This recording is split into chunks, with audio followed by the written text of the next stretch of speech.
Hello and good evening for this Wednesday, March the 19th, 2025. We have just finished watching the fourth episode of Survivor 48, titled The House Party's Over, but we're just getting the party started here on Super Mario Brothers Podcast, live stream, YouTubing, we're Facebooking, we're Twitching. Or you might be listening to us on Spotify or something like that. Also on Jason R. Phillips channels here as well, simulcasting all across the internet. I'm Dave Mader. This is Jason Phillips. How you doing tonight? Pretty good. My fantasy league is still intact after two pretty near falls. I feel pretty good. This episode was good. It was a good, solid episode. We watched the penultimate episode of Severance earlier tonight, and it was kind of a whatever episode. And Right. I was like, Survivor better be good, because that was kind of just people getting into their places for the finale. But this was an all-timer episode. There was lots of great stuff that happened, and I'm pretty excited to talk about it. Yeah, me too, Jason. This is the first time we're actually talking about Survivor 48 this year. We're here on the fourth podcast. Of course, we're out. Jameel Robinson out tonight. Becky Robinson out tonight for Becky's mother's birthday. It was Jameel's mother's birthday yesterday, as well as Jameel's brother's birthday, and also my birthday yesterday. So it's been Happy a busy. birthday! Happy Well, birthday! thank you. But there's a lot of that. So they're out tonight, and Jeff Mader still working, burn the candle at both ends, working all kinds of night jobs, shaking his money for the night. I don't know. I'm not sure where I'm going with that. But who else is there? Josh Foster, not feeling well tonight. Had to take a rain check. So Jason, we're catching up for the first time. How are you? Like this, I agree that this episode was good, and it was a shakeup here with this tribe swapping action. But also coming off of the last tribe, and I guess the first three episodes of this season as well. How are you feeling about this? And is it standing out amongst the 40s? I So I've been saying, we talked about this towards the end of last season as well. The further into the 40s we get, the more it feels like the new generation is becoming closer to classic Survivor versus the beginning of the 40s, around the pandemic times, when the new casts would always feel sort of like they knew how to watch Survivor but not how to play it. And they weren't, we didn't get those like buffoons. We didn't get those big personalities. We didn't get the people that just were clueless. Now we're getting kind of this season is kind of a mix of both worlds. People that are they watch Survivor, but they come out here and they try to act larger than life, feeling a lot like old Survivor. So I feel like this season is the first time that every episode has had a little something, and I haven't been going, well, on to the next. It's a strong start to the season, and also for my fantasy game, I'm on top of our pool for once out of the gate, which never happens, because I did a lot of reading on these characters going in, and I felt like I made educated guesses. But last week you guys probably talked about it in full, but I have Say and Mary, and I dodged a bullet. And then I feel like this week I dodged a bullet as well, with a play being actually followed through with, and an idol being played correctly. Which, if you've been watching Survivor for the last 5 years, it's very rare that an idol is not only played correctly but played at all. Do you mean when Say played her idol in episode 2, or are you talking about the shot in the dark use in the Last week's shot in the dark use, yeah, somehow the second ever effective shot in the dark was played, and then I kept both of my players, and Yeah. who got sent home? Kevin, what was his It name? was the pizza boy. Oh yeah, Um, Justin. Justin, yes. And yeah, I thought okay, so I thought that we did cover that in full, but it was still exciting and kind of historic nonetheless, and how it all played out in that previous tribal council with the Shot in the Dark played, and then this tie vote, and then Justin doesn't have a vote, and then how Cedric ultimately chooses to keep Say over Justin, even though I don't think that was the smart move. After you vote for Justin to stay twice, and then so Say's never going to trust you really. Right. There's always going to be a little bit of that. So you're better off just to stay with Justin after how this vote's played out. But he changes his mind, and we'll see how this goes this season. Maybe it will be the sort of exception, but I just think it's not necessarily the smartest move. But it was interesting to see that then that energy, which was very very different, then kind of go into this episode, which was all about the shakeup, right? So we get a little bit in the beginning of the episode with the old Vulu tribe, where the three of them left and they're dysfunctional, and how Say and Mary, right? Yep. Yeah, we're trying. They're trying to find a way to work together and how to do this kind of thing. But they have to really think hard out loud about all that.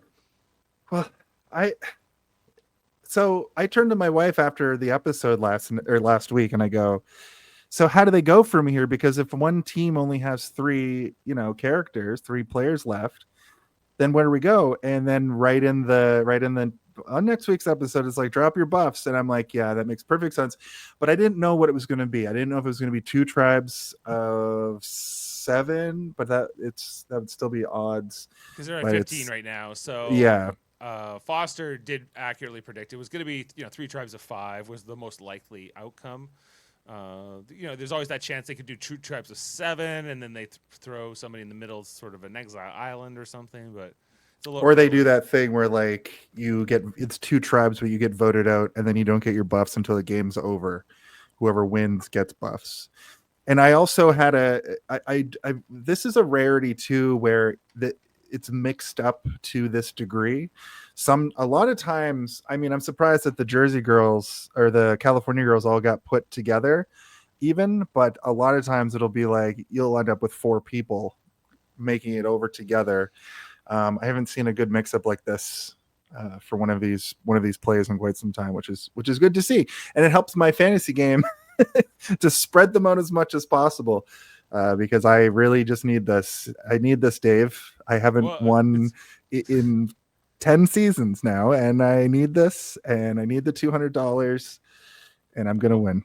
Well, in my particular survivor pool, which you're not part of it, but a lot of the people on the podcast here are like Foster and Jeff and Jameel, and we've in the 13 survivor drafts we've done, I have only won once. So I would like to win again. I won with Marianne back in 42. That's what I won with too. That's crazy that our only wins with Marianne. Here's Marianne. In this particular draft this year, I'm also feeling pretty good about my picks, although it's kind of an unconventional team. I've got Bianca, formerly of the Purple Tribe, and then Kyle, I think still on the Orange Tribe. That is, they're both doing well, I think, in their respective. Even though Bianca doesn't have a vote right now, and she's kind of in a vulnerable position on that tribe. She's safe tonight, right? So yeah. And you were probably sweating a little bit in that last 20 minutes with them. I was kind of because it was of Kyle. Yeah. Yeah. Well, yeah. Like so, this whole shakeup here. So and the other thing, maybe this goes without saying, but I think it's worth saying, is that the producers, I think, don't know if they're going to do tribe swaps or if they're going to let these things play out until we are brothers. Apologies, my hand slipped there onto the hotkeys, but I'm sure that got your attention. Yeah. Anyway, so the producers decide on a whim. Hey, well, one tribe's down to 3 people. They've lost all the things. Maybe this is the time to shake it up at 15 people. And they're making this up as they go, right? In another season, they might not do that at all. So I'd go so far as to say that Jeff is making it up as he goes. Yes, Jeff specifically. So he's like, drop your buffs. So in this particular case, of course, the Lagi tribe and the Siva tribe, the purple and orange tribes respectively, have not lost a challenge. So their 6 are all getting split up here. into random groups. We get a lot of confessionals in the front here about how they are not happy with this. The only one who are happy are the Vula Three, the former Green Tribe members, who will get split up here, with Say and Cedric going one way, and Mary will go another way, and they, neither of them go back to their old beach. They both go to new tribes with fire and all these other things, and other people go inherit their beach, respectively, right after this, and they will be having a miserable time all the way to. Well, they're not the ones who go to tribal here, are they? In the end, Well, Green is haunted. They end up they have like one of the most powerhouse teams, and they end up going to tribal. they And are on the ones top who go of to that, tribal. Yeah. the people on Vula, the Green Tribe, they end up not going back to their original beach.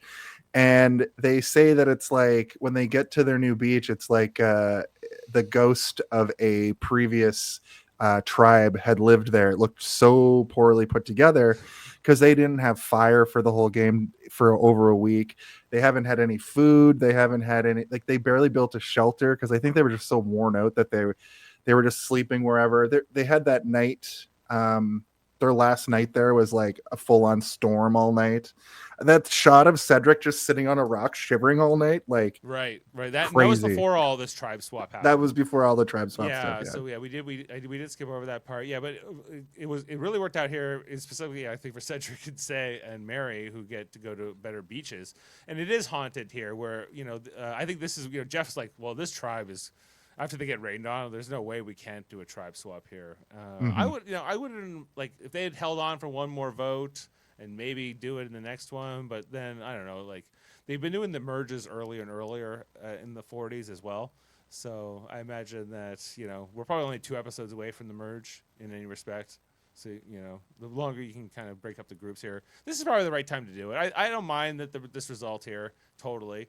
Well, I was going to ask you, what do you think they do? Because I guess the only other way to do it is the next game. The other 2 tribes have to have 2 people sit off, right? Like, how do they even they'd do have to it? make challenges for 3 versus 3 versus 3 at this point. Yeah. And then after that point, you can, are you going to go down to a 2? I know, probably not, right? So, but they haven't done, in all the tribe swaps they've done that I can remember, they haven't gone down to 2 tribes in the 40s at all. They kept this dynamic of 3 for the most part. And stayed pretty faithful with it. So if you like it or not. Here we're looking at the new Vula tribe, which consisted, of Shaheen and of Camilla. And who else was here? Kyle and Joe and Thomas. Joe and Thomas. And of course, Thomas is the one who gets voted out in this episode. Somewhat. This is a unique season for me because I typically, the only person this season where I'm going, who the hell is that, is Charity. A little bit. Right. I learned everybody's name going in because I was so locked in on who these people are because I need to win this fantasy league. But if you need to know somebody's name, I just have them all now. I've never had this in my brain before, but I feel like I knew all these characters going in, which is rare. That first episode, I was like, I don't know any of this, and then I went and researched them for a week, and now I feel further into this season of Survivor than I typically do 4 episodes in, just because I already feel like I know their character traits.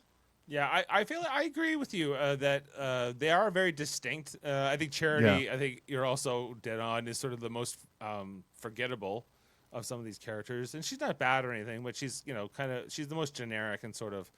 I probably won't remember her in 2 seasons, but right. Compared to some of these other characters, like I remember when Marianne won. Of course, you tend to remember the winners, but it's the supporting cast. How much do they really keep make an impact? And I think Mary is putting up a good old school Survivor character game so far. I hope she doesn't go home prematurely because I like watching her interact with people. She's so bubbly and excited to be playing. Like, I think that's what Jeff is going more towards as he gets more people to come on, feeling like old style Survivor, because I think the experiment of people with no like lower personality didn't pay off, because I've never seen so many. There were 2 people that went home in a row that time that were like, I don't want to play anymore. And I think that he had to change his philosophy for Saved by the Bell, the new class, the new era, on who he allows to come play. He wants people that are going to play to the end, play hard, and that are going to have the personality to stay out there. Like Justin, no personality, didn't make it. Cedric, he's pretty crappy at this. He's not going to make it too much further. I mean, I could be wrong, obviously. The people who have gone home so far either went home by a fluke or Justin didn't even defend himself last week. He could have easily been like, I'm your ride or die, man. She's clearly manipulating you, and we don't know what's going to happen next week. There's only 3 of us left on this tribe. Like, I don't know why he didn't try to say anything. And Sai's like, he lied to you. Think about it. And Cedric and Sai weren't working together up to that point. So it doesn't. Not as closely as him and Justin were. Right. Exactly. Yeah, so, but I think that Say also did do as much as she could do to sort of make the argument, and Cedric's like, yeah, I guess Justin, if you're not going to try, because he didn't, just is like, whatever you want to do, Cedric, follow your heart. And Cedric's like, well, I don't know why you didn't tell me. I kind of get why you didn't tell me, but it's also like at this point, I as well just cut you because she's pleading her heart out here, and I gotta try to do something. So I get why it ends up this way. But Mary's standing out here. Even Eva's a very interesting one for me too, where she's on the autistic spectrum here, and she's she's got this whole thing that she relates more to men and to and she plays with the guys hockey team and this kind of thing, but and then she ends up on this new tribe here with David because she was talking about how anxious she was to be split up from Joe, which is what it plays out here. Eva with Star from her original tribe, but those two are probably the least close from. Well, they've had it out for each other since day one. They end up on fate turns it out here. They end up with this tribe together, along with Charity and Mary. But and right away, Eva's like, "I will hand her heart to you on a silver platter. She is my gift to you. We can vote her out all day long. I don't care." And I think, well, Eva, that's not necessarily the best gameplay. You should at least be when you're down here, and maybe back on the original tribe, Star isn't your number one ally, but. The fact is that now you might all have as each other, because if they decide that, hey, we just want to pick off one from from the original purple tribe, then you guys you're sitting ducks. You'll both be at the bottom, and then once one of you's gone, we might have another vote after that, and we might vote you both out. Also, David and Charity have a weird relationship too, where she's like, oh yeah, like outward, we're thick as thieves, and then it cuts to her in her talking head, and she's like, I hate that guy, I need him out of here, he's gonna ruin my game. And then David goes to other people saying like, Charity's playing way too hard, I'm out here to kumbaya, I want to make friends with everybody in the early days, but Charity's playing too hard. And that's another thing that I've noticed this season. There's a good dichotomy between people that are out there to play the long game and make friends and alliances, and then people like Say, who is apparently going to kill somebody next week based on that on that preview. Yeah. Well, that at least will be entertaining. That's good play out. Well, and the third tribe that we get shook up here is Orange, which we kind of touched on a little bit already, but this is Cedric and Say along with my draft pick here. What's her name? Bianca, of course. And we got Mitch. And Mitch. And what's her name? Chrissy. Chrissy, right? Yeah. Yeah. So this team feels except for Say, feels like 100% fodder to me, based on traditional survivor roles, especially like Bianca is just kind of hasn't really done anything, but she doesn't have a vote. Chrissy is the old player, seems to get younger every season. Chrissy's not that old, but she is probably the oldest out there. Cedric, I don't. Yeah, well, okay, well she seems younger anyway. And Cedric, I don't know about that guy, but Say she's gonna do something to one Cedric's of these people. 45. He's 10 years. Okay. Younger. Okay. And Mitch, I just as a last thought about Mitch, I don't think he's going to be hard to vote for a lot of people because of his his story. People are going to be like, oh well, he can stay because I don't want to have that on my conscience. But I hope it turns out he uses that to his advantage, because he should, but he seems too nice to. So that's Yeah, my thought about this crew. well, yeah, all good points. I think that Mitch connecting here with Cedric's an interesting development on this new tribe that they sort of have, because Cedric says he had a stutter that he had to get over, Hmm. and they have this sort of connection on that level. Of course, with Bianca here. Bianca is this sort of swing vote, as she kind of talks about when they're initially split up here into the different tribes, but she doesn't have a vote, so her swing vote is a no swing vote. But she's not going to tell anyone, or does she tell anyone here about this truth about her vote? I don't think so. Don't think so. I can't remember if she It did or doesn't. not, but I It don't doesn't end think up so. mattering here. She'll get her vote back, I guess, at some point. Hmm. But right now she's in this pretty vulnerable position. I think that Chrissy was sort of skeptical of Bianca, if I'm remembering that correctly, too, in the episode. This So, I wasn't like, I was watching it, but you know how your mind tends to wander when you're not interested, even if you're paying direct attention. hmm None of these characters, except for Say, really engaged me. So I can't really remember what, because it only showed their tribe a little bit before they played. I know during the game they smashed it out, yeah, but when their tribe parts, oh, actually, I do remember their tribe bit. Chrissy was like, your camp is like a 5-star resort. You have a whole shelter built. You have food. You have a selection of foods.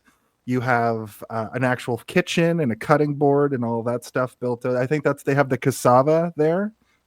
yeah, they did.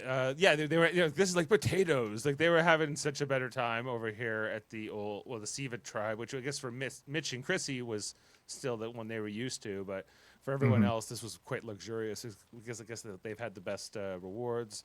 And who on the original Siva tribe was like really building that place up? Like what was Was it? it David? Um, was it? It could have been David. It could. Yeah, it seems like David did a lot of work, and on his new tribe, everyone was kind of loving him here. In particular, well, Eva was liking David a lot. Shaheen was liking David. He was good. He seemed to be doing really popular, just because he's like, oh, I have sisters, and I have to take care of them, and I think that going forward, David's niceness is going to get the best of him. Unfortunately, I think right. that we're getting to crunch time a little bit more now. We're a week in. People are, especially now with the mix up, people are getting to like meet new people and get to know new people. And I think once we actually get to emerge, it's going to look way different than it does now. But we're getting to that point where people are playing.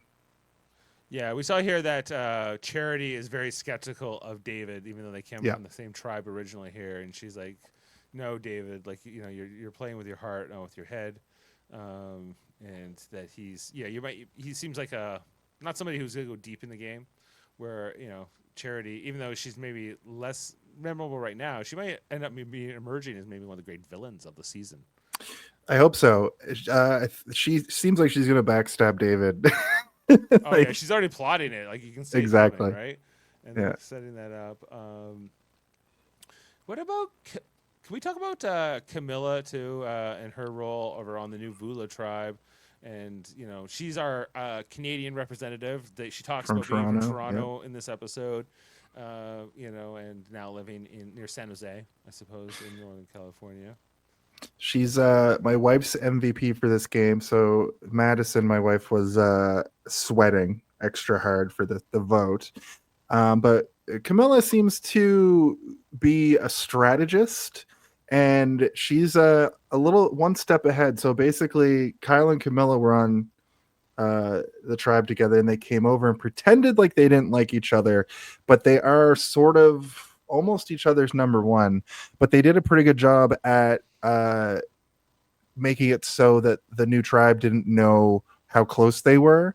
And we'll talk about it later in the episode, probably. But they end up deceiving the the California girls, as the three boys are called. It was a little too easy. Like I was like, they're eating this up so willingly. Like seems too easy. But yeah. And they brought over. She had 2 votes, and Kyle had an idol in his pocket.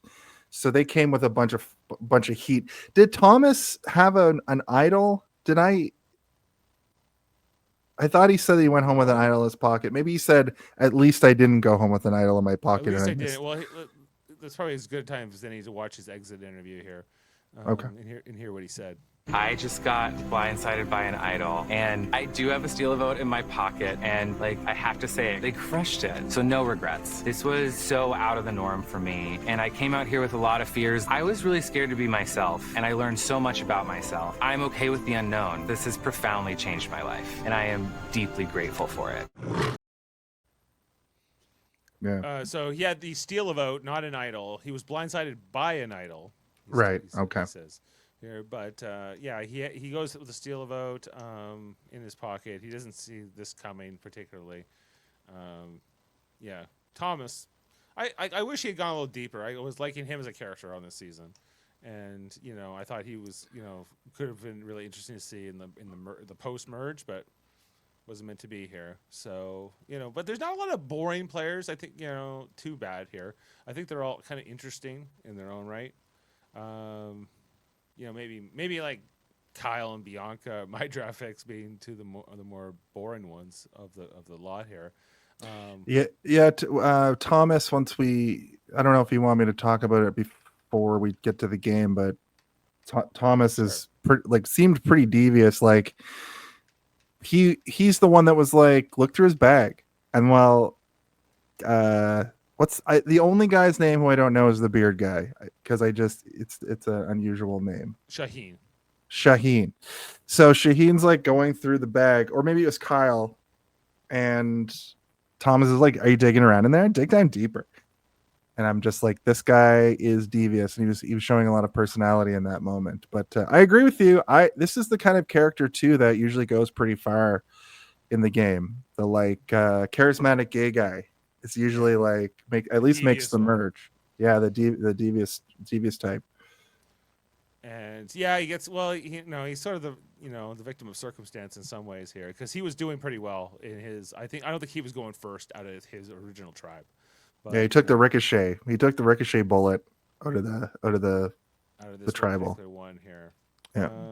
Yeah. So Thomas, he's who the other, like Shaheen, I guess, is maybe one of the more boring ones because we're not remembering his name as much. I remember him. He's memorable to me. It's just it's a name I've never heard before, and when it was written on paper, I didn't know how to pronounce it. I thought it was Sean when I saw it when I read it on paper. Right. I thought his name was just Sean with but it's not Sean. It's Shaheen or Shaheen. That'll be easy to remember. I'll just call him Sean from now on, and everybody be like, "That's not right." What do you think about the Eva David dynamic potentially going further in the game? It's the exact same dynamic as her and Joe. I think that Eva though? Unstoppable, and I have all 3 of them on my fantasy team, so I'd be okay with it. Right. I mean, I like David. As I was saying before, I think his niceness might get to him. I really hope that he, Survivor a lot of times unlocks things in people they didn't know they had in them. So he's a caregiver to, I think he said 3 sisters or 2 sisters, 3 sisters. So 3 sisters. Right. So he naturally wants to take care of his team. And he's with all girls on this team, right? Like it's him and Star and Eva and there's one other guy. Cassidy. Is there? No, it's 4 girls and him. Oh, you're right. Actually. So he's immediately going into that mode, and that's when keep wanting to call her Chastity. Charity. That's when Charity is like, he's gotta stop that, because it's gonna. I agree with her on that, because I think he needs to find his mean streak, because what happens when they all go to tribal and he has to team up with somebody, we might he's already cried, you know, like he doesn't seem like, he seems like he's going to be a macho guy, and then he's just like a sweetheart. So he's going Well, to find his mean streak, I think. you weren't here last week to talk about, but what about, okay, so now it seems like his fiance or his girlfriend or whatever, they're broken up now over money issues, he says. Mhm. But last week he was saying that the breakup part wasn't included in the previous episode. That's right. And that, she wants to be a stay-at-home mom, and he just does, he's a stunt performer. He lives in a van down by the river by his dad's house at a trailer park, and he's needs to win Survivor in order to afford his love, the life that he needs here. But maybe he's looking to get a new love in his life, potentially. Maybe he is single. I don't know what to read into this. I think the woman that he puts on a pedestal like that, I think he's probably too good for her. If it comes down to she doesn't want to be with him over money, I think that's ridiculous. When you're married, I am you married, are yes. a team with your partner, as I am, and I think that I said to my wife, I said, she's probably terrible. Like you know what I mean? Like if he's all like lovesick over her like this, and he's making up different excuses about the status of their relationship, she can't be like a good person, right? Like She's that's like, what hey, I am a great person. What other woman would put up with a man with 4 nipples? I'm a great person. No, actually, that's crazy. I thought I dreamt the 4 nipple thing. I couldn't remember where it was from, and David fully has 4 nipples. That's right. Yeah, or he did. He's been altered now. Yeah. But he's what was it? 6% of the population is born with extra nipples. Who knew? I guess 6% of people did. The superfluous third nipple. It's a At real. least, sometimes you can have 4, 6, whatever. Yeah. There's a name for it. Extra nipple-itis. And then you have to get a nippleotomy to get rid of them. Yeah, a nippleectomy. Exactly. These are the superfluous nipples, sir. Anyway, I don't know. For some reason, this image of the crabs just came up here, and David doing. Oh yeah, Mary's the fourth. So Mary loves David too. Yeah, she was like, "Yeah, David, do everything for me. I'll be your sister," and then swooned. Yeah. I'll be your swoon. And Cherry's like, "Enough of this. We're not splitting up. We're not doing it. David, you'll vote the way I tell you to vote." Listen, I like Mary and I like David. I ship them. I hope that David finds a nice lady out here, because it sounds like this woman is putting too much pressure on him. To be fair, if you're 40 and the stunt thing is making you live in a van, maybe get a day job till work comes in. But I don't like to drinks tell a lot of people chocolate milk. That's his what he lives off of here. It's like water. Ew, chocolate milk though. That's a little sus to me, but I love chocolate milk. I don't know if it's like he probably works out a lot and he can drink chocolate milk, but I don't think it's making him particularly buff on its own right. Anyway, so we covered that merge tribe. So I guess we're at the point in the episode to talk about the actual immunity challenge of it all. Now, last week, I've been saying for seasons and seasons now, why don't they bring back the, one person's blindfolded and somebody stands on a pedestal and tells them which way to go. So I was pleasantly surprised by that. This week, we go back to one of the more basic classic Survivor mashups of a bunch of Survivor elements to create a game, and it went by pretty fast. This is a nitpick and it's kind of stupid, but why only 2 balls through the frame and not 3? I don't know why that bugged me so much, but the frame only got knocked over, I think, once. Even it seems like all the elements of this game were pretty softball, kind of like what did you guys have to say? I'm just really quick, what did you guys have to say about the weird Yahtzee game they played last week? Well, I didn't hate it. I thought it was 100% luck based. All luck based. You have to play it whether you want to or not, which was kind of different. And it's like, you might as well flip a coin. It's kind of the same idea. Yeah. But it was fun to just say Survivor Yahtzee a lot, so we enjoyed that part. It was different. It was new, but it wasn't all that original either. I think like you could make that a little more I don't know. Like, there's probably take that to a different level. It might Yeah. be more interesting, or it might be more We have to convoluted. So balance something on your head at the same time. yeah, perhaps. But, so sometimes I have to be careful what I wish for. But Yeah. I think there might be something more to it that I would like to see potentially. Yeah. So in this competition, yeah, the teams had to get this huge cube thing along. They had to cut down their keys. They had to throw bags through a window, dig up sandbags, go up a pyramid here. All It was for just a pyramid puzzle. they were fighting for the right to win some fruit. And I understand that if you haven't eaten properly in a week, fruit would be delicious. But every time they reveal fruit, I'm like, that could be more fun. yeah, like, well, it's just a bunch of sugar, and Yeah, some that vitamins. too. Sugar and fiber. Yeah, so it probably lead to some bad things out there in the camp in the jungle, but who knows? Hmm. Anyway, so they go along here. We have the purple, green, orange dynamic. Of course, everyone's competing in this immunity challenge, and it's pretty grueling with these things where they always have to pull along the cubes. You always think someone his foot gonna get crushed, someone's gonna break a bone, or something like that. But they get to go. This would just be exhausting, especially after you've been living out in the cold rain all night or something like that. That's interesting. And if you noticed throughout the whole episode, when it wasn't raining, it was extremely windy. And that wind, I guess it would be like Fijian winter at this point. Yeah, so it would be June when they So like when they the filmed wet it, but season. is that the South Hemisphere? I think so, yeah. Because it's right. It's near Australia. Fiji's near Australia. It is near Australia, so that does track. I'm just seeing if I can get like a. It's like it's either a season where they keep getting sunstroke or a season where they keep getting monsoons. Yes, like it is below the equator. Yes. Yeah. So I guess you're getting closer into winter there, but I think it's kind of gets pretty temperate there. I don't know, like it's another relay challenge where you have to get things through, dig things up. Just how much can you have that bonding experience? You've seen one of these, you've seen them all.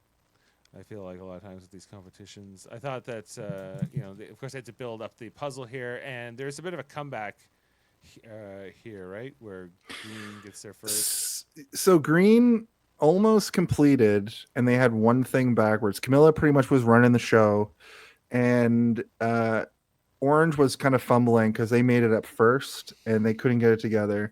Purple made up a lot of time.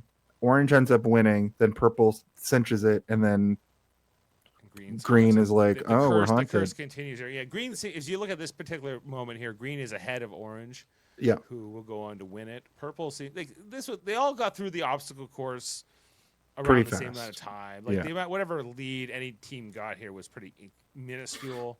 David put his one arm into the sand, it seemed like, and just pulled the thing out, which was pretty crazy to see. He's a beast, man.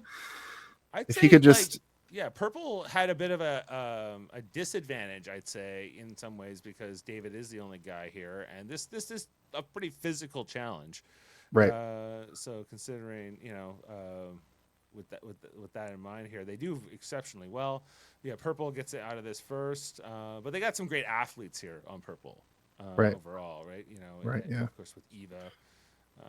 And that was pretty thrilling for Mary, who's she was down and out last week. She plays the shot in the dark, and now look at her where she is. She's doing pretty good. If she hadn't played that shot in the dark, she would not be here right now. She was so screwed, and I was so sad because not only do I have her, because I was at the time I was like, oh, maybe you should force a 3-way tie, and then Cedric will have to pick, but then no, I mean it would she would have gone home for sure. So and the shot, it was there's a 5 out of 6 chance it won't keep you safe, that shot in the dark, but she defied all the odds, so good for her. It's got to happen sometimes.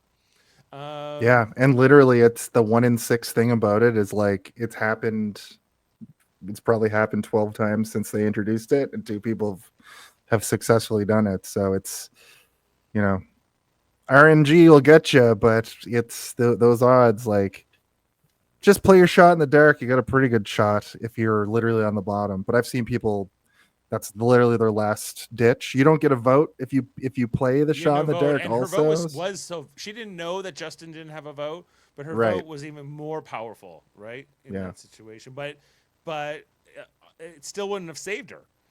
Exactly. So Yeah. the vote is powerful, but it's not the most powerful thing in some cases. You know, so Yeah. sometimes it's not the best move, and she got lucky, but that was what it was going to take to keep her. Ultimately, there was only When this I- one option. I was supposed to come on last week, and I had to cancel last minute because I had a thing, and we finally watched it on like Saturday afternoon. And I was like, man, this was like the most historic thing to happen on Survivor in so long, and I missed out on talking to you guys about it. Well, I it's was okay. You're bummed here out. now. Yeah. So, you know. Yeah, no, and this is also a great episode. So I'll be around. It's just, you know how life is. There's only Yeah. 2 of us on the show right now, so that shows you how life can be. Yeah, yeah, exactly. Like normally we have a whole crew of people here. We got Becky and Jameel and Foster and a lot, not Jeff this season, but soon. He's like, you can have me on like April 19th. I was like, oh, that's great.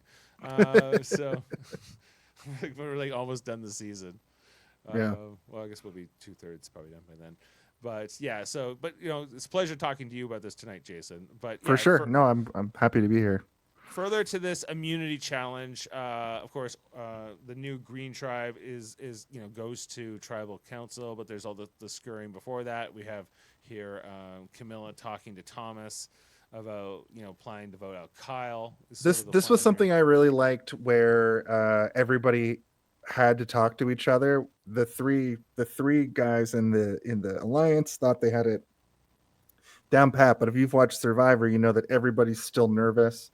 They weren't worried about stabbing each other's backs, but they didn't know what their adversaries really had. We would find out what they have. It's a lot of ammunition.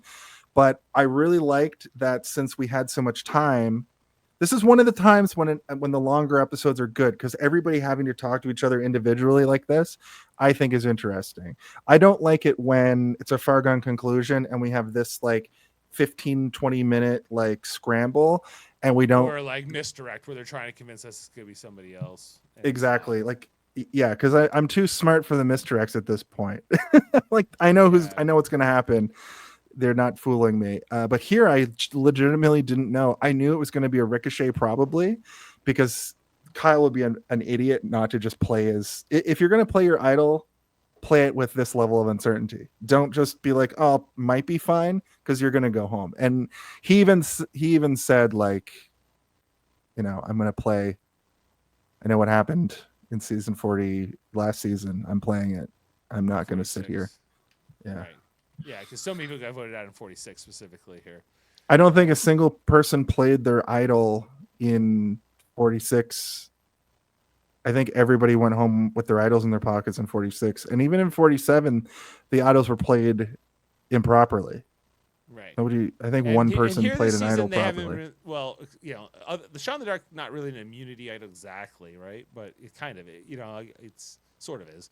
But so far, Say is the only one who's actually played an idol, and she didn't end up needing it technically, right? In her situation. But she thought she was going home in her mind, right? Like it wasn't that thing where somebody plays it just because they're like, I don't know how to explain the levels of uncertainty, but I think that Say felt like she had to play it, but sometimes people play it just because, or they don't play it and they end up going home with it in their pocket, which is the worst, the absolute worst. Well, I think that like you're better off to play it. Given I know the best case scenario is you play it and it was when you had all the votes on you that night, but yeah. If you're having a lot of doubt, then you ought as well. Like, what's the point of like, well, I'll hold it for one more tribal. We see that often, like people, like it's their last chance to play it, and they won't play it anyway. Just to what? So you have a souvenir? It's kind of like. Why didn't Thomas play his steal a vote though? That's what I am not sure about. Yeah, what was exactly the dynamic going into this tribal? So you have Camilla. And Camilla and Kyle pretending like they're enemies, but having and they want to target who? They wanted Thomas? to target. Yeah, I think pretty much the Thomas was the only person they really discussed because it was more from the other side who the three were going to vote off, and they flip flopped because they had that moment at camp before they went to tribal where the California girls come back and sit down and go, on three, just say who you want to vote out, and they were split, right? So you got Shaheen and Thomas are together. They're right, a pair, right? yeah. And then you've got Camilla and Kyle pretending like they're not working together, and then Joe And is then the other part Joe, of it. who And then Joe, and what does he do didn't here? What does he think's happening? Joe was really quiet actually for this whole episode. And he's my MVP this season. And I felt a little bit like, Joe, can you play, please? Because I get points when you play. But he didn't do anything at all. He just kind of sat back and just waited. Because I think my theory is kind of that he was comfortable. So I was worried that a ricochet was going to go his way. And then I was going to lose my point mule. Right. And he just sat around and kind of just nodded yes, just agreed. So Joe votes with Shaheen and Thomas ultimately in this tribal Against Kyle. Yeah, they're all coming from the same tribe, right? mm-hmm. And so I guess from Thomas's point of view, he's like, I don't need to steal a vote. We're going to win this 3-2. That's a good point. Oh yeah, because they didn't find an idol in his bag, and there was no real reason to believe that he had an idol. They didn't know that that Camilla had the 2 votes, which I think she played both of. Right, and so ultimately he plays this idol on himself, mm-hmm.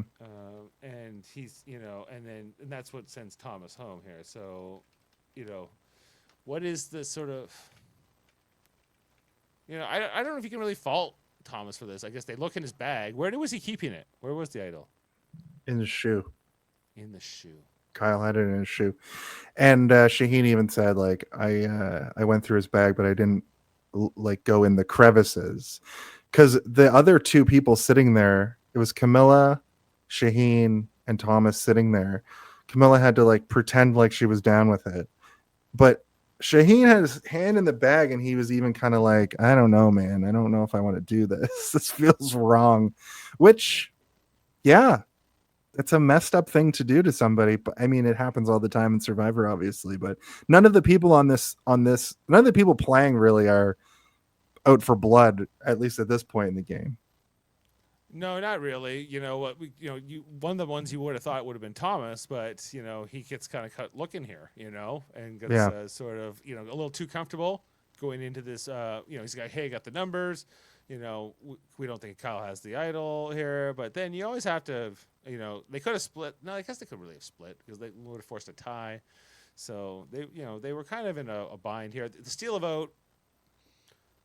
When, like, he could have, I guess if you're Thomas, what can you do here? You can steal Kyle's vote, maybe? vote, and then you, instead of voting for Kyle, you voted for somebody else, like Camilla. So you vote for Camilla, and then Camilla, but even then, you still go home. So I think Camilla voted for Kyle. They didn't show her second vote, and I think Kyle voted for Thomas, and that Camilla was the voted ricochet. for Thomas. Camilla voted for. Did she use both of her votes? I didn't look at the thing at the end where they show how everybody voted. It does not seem to indicate she used both votes. Okay. I don't think so. I just want to have a quick look here.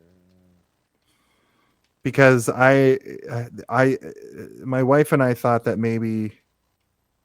Yeah. Okay. So she did vote Thomas. But she didn't vote twice. No, just the once. Okay. Cool. So she has the double vote for next vote, or was it only for the one tribal? She can still use it, right? So yeah. What would you think? What will be the fallout of this, if any? Well, for one, that team, the haunted team, only has 4 people again. So going into the next game, they're going to have 2 teams are going to have people sit out. That's part of the fallout. The California girls are now just 2. They're going to be pissed off that all this, dissension among the ranks and deception happened feet Thomas was away one from of their the face. California girls. So That's the right. Yeah, surviving members are they're going to be pissed. Joe. Joe is one. It's going to be Joe and Shaheen. Joe and Shaheen. They were the other. Yeah. Okay. And they were all together here, and then they still lose a member. Okay. Yeah, so I don't know. I think that it seems like the edit for next week is going to be focused on Say, though. Like, Let's so I'm have a wondering look. if, yeah. It's 20 seconds. Let's just remind ourselves what's in this. Camilla and I have just put on a master class in deception. We're set. I think we can run this game. Next time on Survivor. Let's go, keep moving. We are tied. I'm like, no way. Say is causing chaos. It's about to pop off. It really looks like Say is going to kill somebody next week. She's brandishing a knife, and everybody's like, "Oh!" Yeah, we saw there. Bianca was like, she made some kind of animal call of some kind there.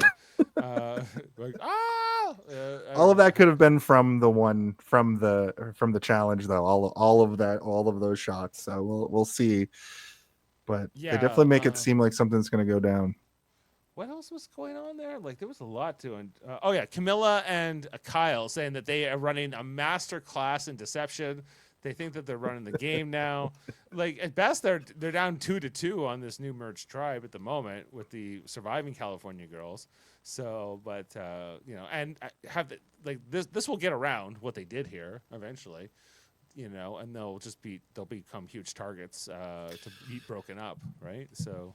Absolutely. They're if they go to tribal next week again, it's gonna be an all-timer tribal too, because the scramble before that's gonna be crazy. Because nobody knows that if Camilla still has her 2 votes, then they have majority, her and Kyle, but they don't know, the California girls don't know that her and Kyle are working together necessarily, which that's something we're gonna find out early on. Because it'll probably open with the fallout from tribal. So we're going to find out early next week, but it's tough to say because they focus so much on Say and whatever happens in that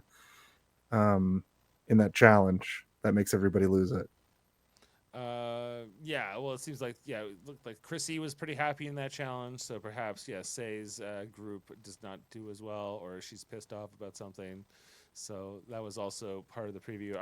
I'll be there. Like, I was intrigued by sort of the output of all that. I think that they got some pretty good momentum in the season.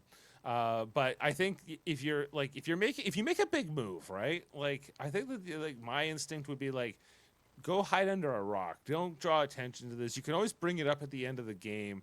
I think just pound your chest about it, especially in the pre-merge, is sort of like, what's even the point? Say like, well, we got out Thomas, and what a great move is. We played the idol, and he left with an extra vote in his pocket, and whatever. Well, I mean, if Camilla keeps this momentum going and she ends up being final 3 and she's making moves specifically like this through the whole game, then that's a good outwit and outplay point to make when you're in the final 3. But if she just gets eliminated, then none all of this was just television that we were watching.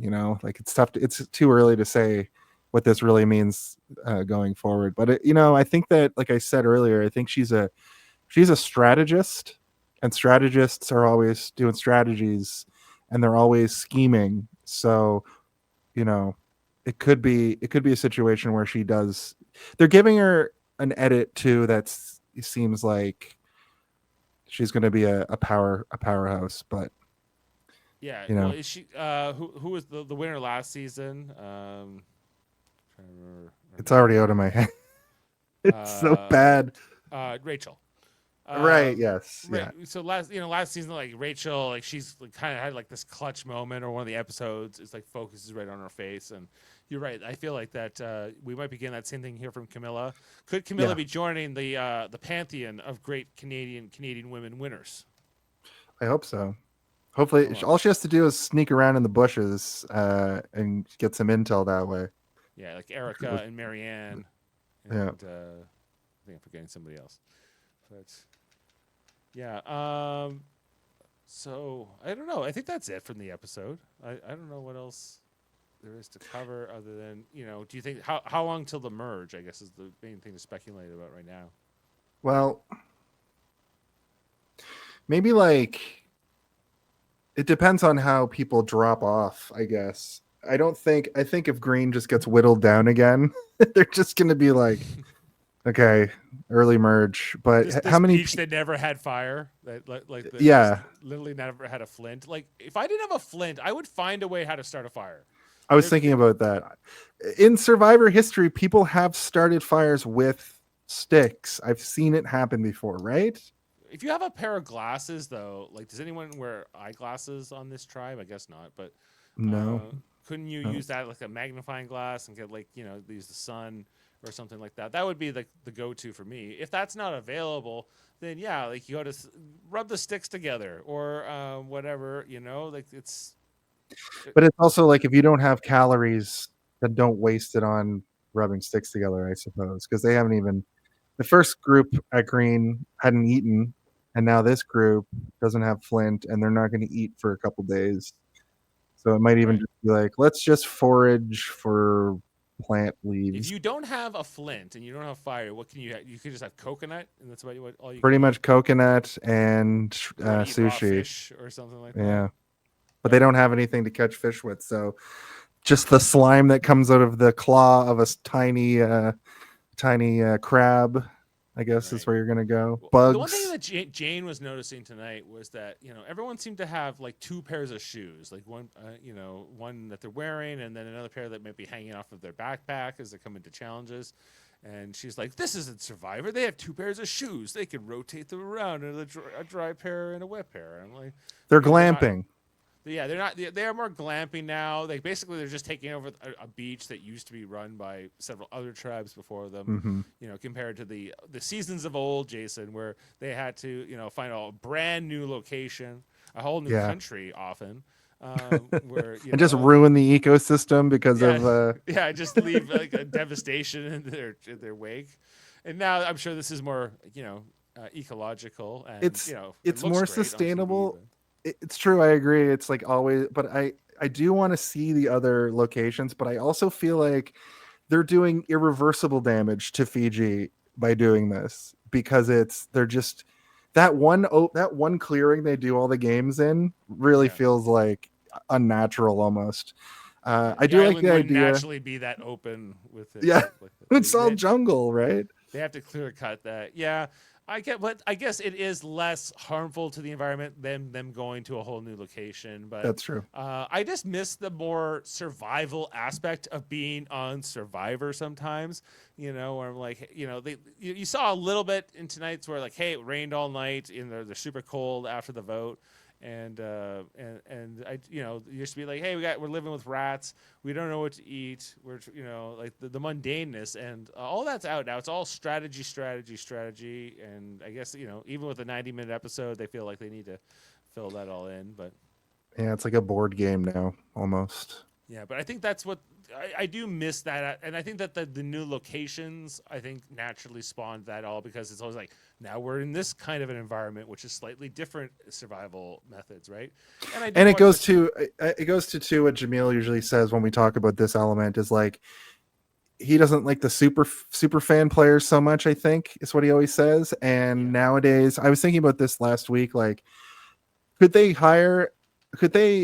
get a group of people that have no idea what Survivor is even, to come out at like cast a group of people that have never, because even the stupid reality shows like F-Boy Island are all like tropical and have similar, like you go out there and you play a game and then you vote each other off. So I don't even know if you could. I think you have to come up with a completely new idea now to really bring the excitement of a Survivor situation back, which it's unfortunate. Well, I know you're not a Big Brother fan per se, but in that show, compared to Survivor, I feel like there are more true recruits who are people that don't know anything about Big Brother. Like they've never Right. watched it, they never heard of it. But I feel like with Survivor, everyone who's on the show has gone through, in most cases, probably years of audition process. They've wanted to be on it, for a long time. They're very familiar with the game, so everyone seems like a super fan in some ways. In There's Survivor. been people who are like, I started applying 8 years ago and I finally got on. So Right, I right. feel like it seems like it's just, everybody now, and even Yeah. this season, you see a lot of these, like they're talking to the producer, and then they're in, right? Because there's a series of interviews before you finally get whittled down to the final 16 or whatever, or 18, I guess in this case. But yeah, and in Big Brother, it's like people show up and they don't know how it works. They don't know how mundane it's going to be, how they're going to vote every so often. That how the household is. There's often a misunderstanding around what a back door is or these different terms and what it means. So in Survivor, you just don't see that sloppiness. It seems to be way more calculated, and everyone sort of knows what everyone else is doing.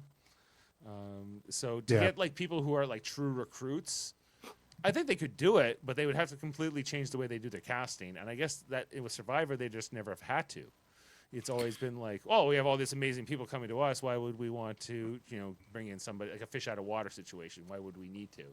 They've probably tried different ways too that we don't know about, like, because we're not on production, obviously. They've probably over the years tried different things that just didn't work. Maybe my me observing players that seem more normal in the early days of the new generation, the new era. Maybe that's what they were trying to do, trying to get people that don't seem like they'd really know what's going once they get out there. But then they get out there and they're like, oh yeah, I've been watching Survivor since the beginning. And then you're like, oh, you're just bad at this. Well, I'm sure even with the casting pool that they have, like there are people that say like, I'm only here because my husband said I should apply or something. Like I don't really know what this is. And like that season where the two people went home in a row, the one guy, the big fat guy who was just like terrible and couldn't do anything, like obviously he was going to go. But then the woman who went home after him, I was sure that she was only on there to get her Instagram followers up, because she refused to do anything and then was like, this is too much, I'm going home. And I was like, I wouldn't be surprised if she just came out here and she was going to show up on other reality shows. I don't know if she ended up doing that. Yeah, but you're probably right that she was the closest example to a recruit or somebody who was probably in another casting process for Big Brother or something like that, and then end up in Survivor. And goes, oh my God, I have to like live out here on the bamboo or whatever. And the bugs for, openly every night. So no, thank you. Right. So I guess it does happen with Survivor, but in Big Brother, I'd say that's almost more that tendency. And in Big Brother, like they got it much better. Like they get beds to sleep in, and it's a lot more comfortable. Except for that week, they make them live all outside in the backyard for the whole week in Los Angeles. Oh, that's hilarious. Yeah. All right. Well, I guess we'll wrap it up for tonight. R.I.P. Thomas. Who had Thomas in the draft? It was, I think, one sec. I got it here. Jane. Oh, poor Jane. And Jane still has Shaheen. So, Thomas Jane. Watch out. Great actor. Yep. All right. What's going on Hey, did you see this one right now? This month, the Spring Grimoire is open. We're covering. We finished up Chucky last week. We've done all the Chucky movies now. All of that's done. So look out in October when we start a new movie. Spoilers, it's going to be Scream. But for now, this week, we're doing. Speaking of Scream, sort of the in between of Freddy and Scream. Wes Craven's New Nightmare is the episode this week. The movie is sort of the prototype meta sort of vibe that Wes Craven's Scream would go on to be based off of. It's Proto Scream. It's Proto Scream, and it's a great film, and we're going to have a great conversation with my old podcast co-host from Blossom Buddies, a little podcast I used to do just before the pandemic started, where we covered every episode of Blossom. Nobody watched it. So if you ever think that you have a podcast that nobody's watching, go back and look at the numbers for Blossom Buddies, and you'll see. Yeah. We're Other about to than do For All Mankind on the Star Trek channel, and it'd be interesting to see what numbers we get for that, because I don't think a lot of people have seen it or heard of it. Right. Yet. Yeah. No, I know, and that's the thing about doing a different, like at least with the themes, people see, oh, they're doing a theme, they can lock in on that. But it's still, we do a random movie every week, seemingly, and getting audience retention from that is a little bit difficult. Any movie podcast probably goes through it. So you're there to see me and Steve yuck it up with our various guests. Dave, of course, was on for a James Bond episode, which was, until this week, our highest ever viewed episode. I've been usurped. You've been usurped this week. Last week's episode, Cult of Chuck, or Friday the 13th, Part 7, The New Blood of all movies, has gone over 1,000 views. So I don't know how this works. It's the algorithm. It's a mysterious, but it is. I use everything I can to game it.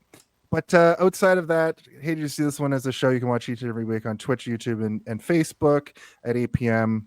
every Thursday. And then I put the episodes up over the weekend for on demand. And then on Friday this week, I am an announcer for a wrestling company here in Toronto called Super Kicked, and we have a show called Throwdown on Friday night. I think tickets are still available, so come on by and check out some professional wrestling action and see me, as I always say the names louder than everybody else. Well, that's great. Thanks for breaking all that down. Yeah, that's in Toronto, you said? That's in Toronto, at the Great Hall here in Toronto on Queen Street. Yeah. Very cool. Well, on a Live Long and podcast, we're not going to be on tomorrow. There's a curling game that has taken over our Thursday night for the playoffs. So our Star Trek: The Next Generation review will be pushed out a week. We're also covering the Orville right now. We're almost done season 3. Go check that out. And one day we'll cover Captain America here on this channel, but not today. It's going to have to wait till streaming, perhaps. It's the Mary Mary. I'll learn it one day. Yep.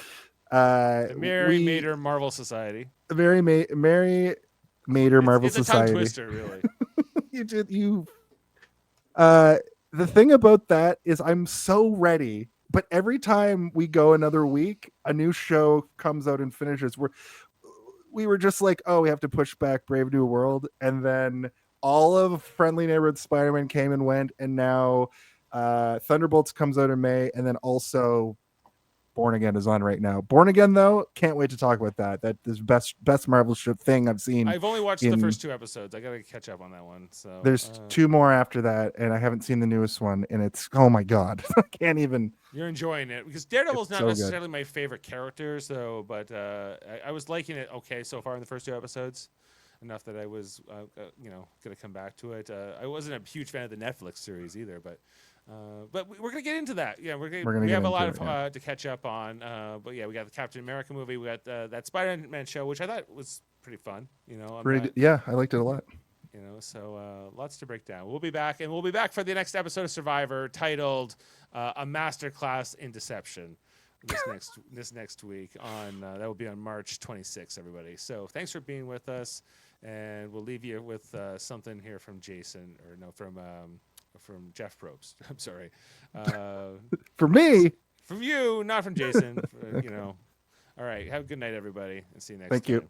See you. Pizza delivery. Oh my god. Pepperoni. Hawaiian. Vegetarian.